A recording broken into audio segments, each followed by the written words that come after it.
আসসালামু আলাইকুম রহমতুল্লাহ। কেমন আছেন সকলেই? আশা করি সকলেই ভালো আছেন। প্রবাসে যেতে ইচ্ছুক বাংলাদেশের সকল নাগরিকদের জন্য একটি মহা দুঃসংবাদ। দুঃসংবাদটি আমি আপনাদের মাঝে তুলে ধরছি, কিন্তু এই দুঃসংবাদের জন্য দায়ী আপনারাই। পুরো নিউজটি আপনারা শুনলে বিস্তারিত বুঝতে পারবেন। আজকে আপনাদের কিছু কিছু মানুষের কার্যকলাপের জন্য পুরো বাংলাদেশের শ্রমবাজার, প্রবাসের শ্রমবাজার পুরো বাংলাদেশিদের জন্য বন্ধ হতে চলেছে, যেটি আসলে আমাদের কাম্য নয়। আমাদের বাংলাদেশ প্রবাসী আয়ের উপরে অনেকটাই নির্ভর। প্রবাসী আয়ের কারণে বাংলাদেশ টিকে আছে, এমনটা বললেও ভুল হবে না। তাই আমরা এই বিষয়গুলো পর্যালোচনা করার এবং সরকারের ঊর্ধ্বতন কর্মকর্তাদের সঙ্গে এই বিষয়টি নিয়ে প্রবাসীদের বা বিভিন্ন দেশের কর্মসংস্থান তৈরি করার জন্য আমরা অনুরোধ জানাব। আগে আমরা নিউজটি আপনাদের মাঝে তুলে ধরি। বিভিন্ন দেশে গমনের জন্য বাংলাদেশিদের ভিসা প্রাপ্তি কঠিন হয়ে যাচ্ছে।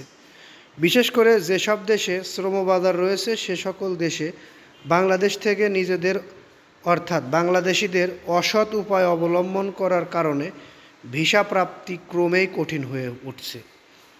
অবশ্য বিশ্লেষকরা বলছে, বর্তমানে বাংলাদেশিদের বিভিন্ন দেশের ভিসা প্রাপ্তিতে কিছুটা জটিলতা তৈরি হলেও নিজেদের স্বচ্ছতা, সরকারের কূটনৈতিক তৎপরতা বাড়ানো সহ সংশ্লিষ্ট মন্ত্রণালয়ের জবাবদিহিতামূলক অভিবাসন নিশ্চিত করতে পারলে এ সমস্যা দ্রুতই সমাধান হবে।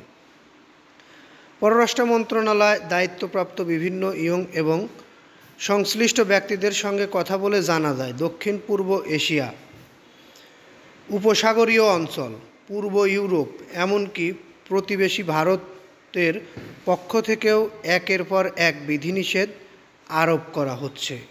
এর পেছনে প্রধান কারণ হিসেবে উঠে এসেছে ভিসার মেয়াদ শেষ হওয়ার পরও অবস্থান, জাল নথিপত্রের ব্যবহার এবং অভিবাসীদের আচরণ সংক্রান্ত অভিযোগ।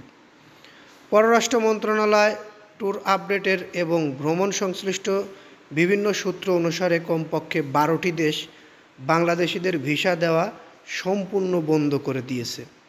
অনেক দেশ উচ্চ হারে আবেদনও প্রত্যাখ্যান করছে। এছাড়াও একাধিক দেশ তাদের ভিসা প্রক্রিয়া খুবই ভেবেচিন্তে এগোচ্ছে, অনেক ক্ষেত্রে বিভিন্ন শর্ত জুড়ে দিচ্ছে। সম্পূর্ণ ভিসা বন্ধ করে দিয়েছেন ভিয়েতনাম, লাওস, মিশর, উজবেকিস্তান ও কাজাকিস্তান। মধ্যপ্রাচ্যে বন্ধের তালিকায় এবং মালয়েশিয়ার পরিস্থিতি আরও উদ্বেগজনক। সংযুক্ত আরব আমিরাত, ওমান, 3টি দেশই শ্রমবাজারের জন্য সবচেয়ে গুরুত্বপূর্ণ। এই দেশগুলোর ভিসাও বন্ধ করে দিচ্ছে। এগুলো আসলে কষ্টের কথা। আমাদের বাংলাদেশিদের আচরণের জন্য যদি ভিসা বন্ধ হয়ে যায় তাহলে এটি দেশের জন্য কতটা অসম্মানজনক সেটি আপনারাই বিবেচনা করুন। আমি আপনাদের কাছে বিবেচনা দিয়ে এই নিউজটি এখানেই শেষ করছি। ভালো লাগলে একটি লাইক দিয়ে দিবেন।